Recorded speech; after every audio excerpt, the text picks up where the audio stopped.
an organization called the Catholic League on Twitter wrote an article, and the tweet said, "It is true that Pete Buttigieg is legally married, but that is a legal fiction." And then on top of it, you can quote tweet, and Father James, I'm going to throw it up on the YouTube if anyone wants to see it. Father James Martin said, "Pete Buttigieg is married, period." And of course, coming from a Catholic priest, that might seem a little bit problematic, as it is at odds with Catholic teaching and the church you're part of. And then he responds with, "Surprised this got so much attention. Like it or not, Pete Buttigieg is legally married. You may disagree with same-sex marriage or not, but at Secretary Pete is married in the eyes of the state and his church as much as anyone else. To claim otherwise is to ignore reality." James Martin is an absolute masterful troll. And what I mean by troll is someone who puts out a statement on social media with the purpose of trying to get a whole storm brewing. He does it on purpose. He knows exactly what he's doing. Right. He's not confused. He actually said, "I was totally surprised at how people reacted to this and made such a fuss. I just said the statement was true." BS meter. Yeah, BS alarm. so he's a liar. I mean, there's no way he was surprised. Oh, I'm surprised. Yeah. Totally phony, total lie. He knows exactly what he's doing. So the Catholic League was pushing back at this, saying he might be in the eyes of the state legally married, but it's a total fiction that marriage is between a man and a woman, which is obvious opinion that everyone had up until 10 minutes ago. And so, what Father James Martin did is he just said, Pete Buttigieg is married. And that leaves it at that.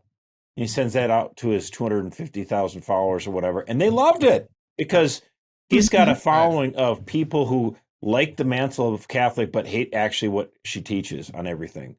He's like the chaplain for the Church of the Sexual Revolution. That's really what he is. And so, right now, so what he ends up doing is making a statement like that.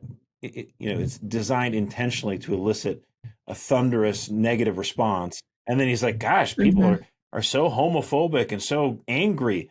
And I'm like, well, okay, they're upset because, we're fighting in a culture war right now, not of our choosing. It's not like, I love to not have to go to war. I wish we had a country that, embraced the total normal Christian view of human anthropology, man and woman married together. But we don't have that. And the left is coming for our throats. And he's basically, like I said, the chaplain of the sexual revolution. He's absolutely endorsing all these horrible things. And then he does it in such a snake oil way where it's like, well, I didn't say I'm in favor of it. It's obviously clear exactly what he wants. Yeah. Right. And if you read in the article, he actually says, he goes, "I'm not challenging the church's teaching against same-sex marriage," which he always says that. And yet he regularly puts out these statements that can go either way, that he knows is going to elicit the worst in people. I mean, look, if you're someone who goes on Twitter, finds Father James Martin and starts yelling at him that he's going to burn in hell, please stop doing that. You're just feeding the beast. Right. The best thing to do is to just copy and paste from the Catechism or from John Paul II, say, that's a lie. Here's the quote. Leave it, right? Don't get all worked up because he's not worth it. I mean Father James Martin is not worth it. I'm going to push back on that. It is worth getting worked up about because frankly, lay Catholics are upset and frustrated. Listen, it's about quality control, okay? So if Coca-Cola, if all of a sudden let's say in Wisconsin, Coca-Cola tasted like garbage, then everyone would go, what's going on? Why does this, I go in Wisconsin, I go to Illinois or Minnesota or Michigan, it tastes great. And then I go to Wisconsin, it doesn't taste like Coke at all. It tastes terrible. It's flat. It doesn't taste sugary at all. I hate it. And so then people would say, what's going on? And Coca-Cola would swarm in and find out what's going on with the bottle distributors. Why aren't you using the right formula? Why are you saying why are you offering this? This is not what we are about. Get in line or you're out of the picture. And so what happens with the Catholic Church?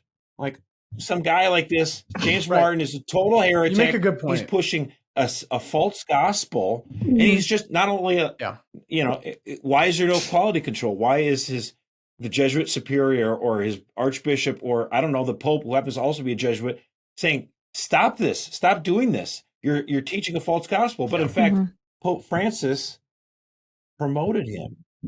So what does that say about our church? It's a total quality control problem. People, so other people come up to us and goes, now, wait a minute now, you're Catholic and you believe, the Catholic Church apparently teaches that marriage is between a man and a woman. My family, yeah. But what is with this guy here? He's like a priest. He gets on Twitter. He's got a ton of followers and he says this kind of stuff.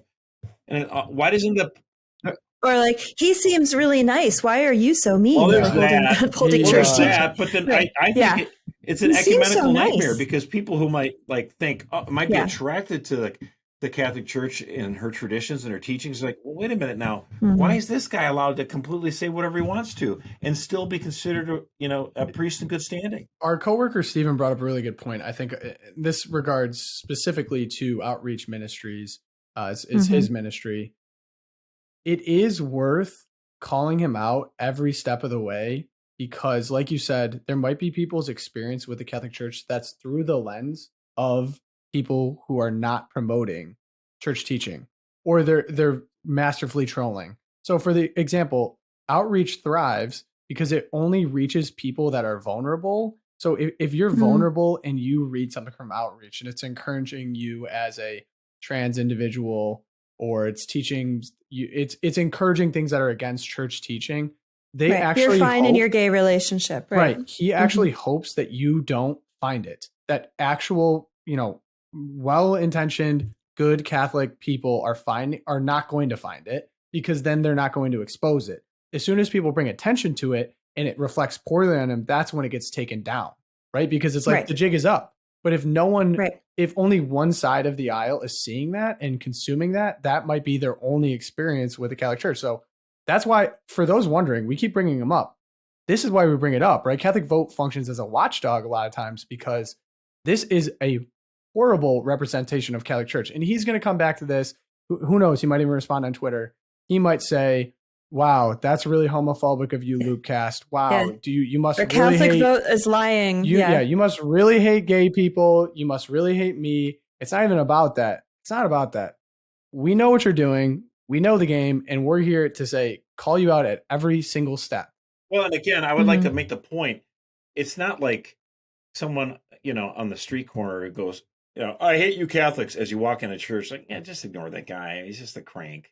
I mean, James Martin has over 300,000 followers on Twitter alone. He, like I said, he got promoted to the Vatican. He also appears on CBS. He's like the chaplain of the Stephen Colbert's Late Show or whatever. But Colbert, yeah. Is there a more influential Catholic priest in the United States than James Martin?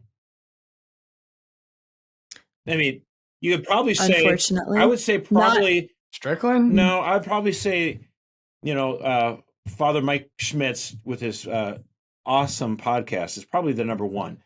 But other than that, James Martin is way up there, and he's able to gain influence, and he's able to spread his message through mainstream media sources. He gets op-eds published everywhere. So, why don't you just ignore it? We can't ignore a problem. No. Right. Well, and just to be really clear, I want to be really clear. I was not saying that you should just ignore him. But what I'm saying is that he requires a firm and level handling, right? Yeah. Don't just go on there and put an emoji. Don't do it. Don't do emojis or gifs of people roasting in hell. Actually go in there, challenge him, say, you're a liar. Yeah. I think to Tom's point earlier, what, like Stephen was saying, it's not even helpful for his own goals. In other words, James Martin purportedly is doing all this kind of stuff, as you say, to try to, be supportive of LGBT, teens. That's how I always, what about these kids under 18? Buddy, if you truly believe in the Catholic teachings on, human anthropology, that God created us male and female, and that, God has a plan for men and for women, which of course he disagrees with all that. So he's encouraging these gender theories that are at war with our own bodies. that are at war with their own souls. Mhm. And so it's like you're just going to lead. That have real lasting Yes, it's going to lead to consequences. By the despair. way. Will change you It's irreversibly. terrible, right? Mhm. Yeah, so it's like it's not even like we can just brush it off as like, oh, this is kind of insignificant trickery. Like the things that he allows and promotes ruin people for life, or it It's could terrible. seriously, Right. irreversibly Yeah. could ruin you. So we bring this up, and plus, as a priest with a lot of authority, you're actually held. I mean, all priests should be held to a higher standard, but he is a Catholic priest. You're wearing a collar. When you speak, you should speak in the tradition of like in your education as a Catholic priest. Mhm. So for him Yeah. to say he is married, that's cute semantics, but like, while it may not be, I don't know, by legal definition incorrect, it's not what you as a priest should be putting If out that's into the what you world. Like, believe, you should take be a off the Roman leader. collar, bro. Right. Yeah, I mean, absolutely. Yeah. Go join the Episcopalians. They would love to have Or you. just join the Jesuit. Oh, shoot. Sorry, the Jesuits. I think we might be like the #1 Jesuit joke podcast out there. I think 99% of Jesuits give the other 1% a bad name. Oh.